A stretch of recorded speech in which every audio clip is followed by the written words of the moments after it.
বন্ধুরা আজ বাড়িতে বানিয়েছিলাম পাটিসাপটা পিঠে, একদম নরম তুলতুলে আর খেতে হয়েছিল একদম অসাধারণ।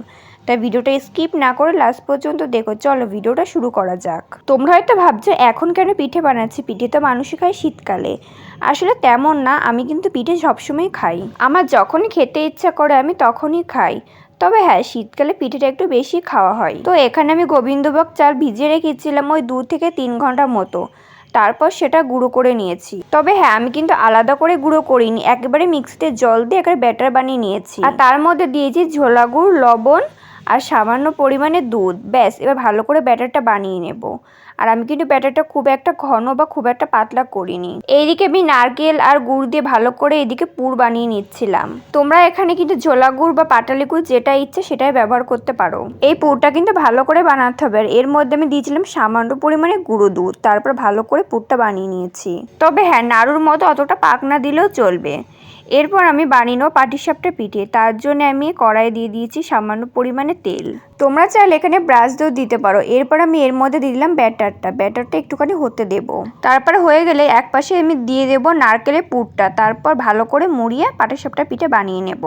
আমি কিন্তু এইভাবে বেশ অনেকগুলো পিঠে বানিয়ে নিয়েছি। আমার এগুলো খেতে হয়েছিল কিন্তু দুর্দান্ত নরম তুলতুলে। অনেকে আবার নারকেলের বদলে এর মধ্যে সন্দেশ দিয়েও করে, সেটা কিন্তু খেতে খুব ভালো লাগে।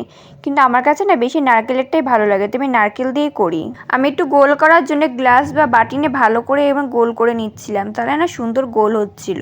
অনেকে আছে পাটিসাপটা পিঠে বানায় কিন্তু ঠিকঠাক না ওঠে না পাটিসাপটা পিঠেটা। তার জন্য যে গোলাটা গুলতে হবে সেটা কিন্তু ঠিকঠাক পরিমাণে গুলতে হবে। মানে খুব একটা পাতলা খুব একটা মোটাও কিন্তু করা যাবে না। এইদিকে কথা বলতে বলতে আমি কিন্তু বেশ অনেকগুলো পিঠে বানিয়ে নিয়েছি। সবগুলো তোমাদেরকে দেখাইনি, 2-1টা পিঠে বানানো তোমাদেরকে দেখিয়েছি। তোমরা চাইলে গোলাটা দিয়ে কিছুক্ষণের জন্য ঢেকেও দিতে পারো। আমিও মাঝে মধ্যে কিছুক্ষণের জন্য ঢেকে দিচ্ছিলাম, তাহলে না পিঠেটা সুন্দর হচ্ছিল।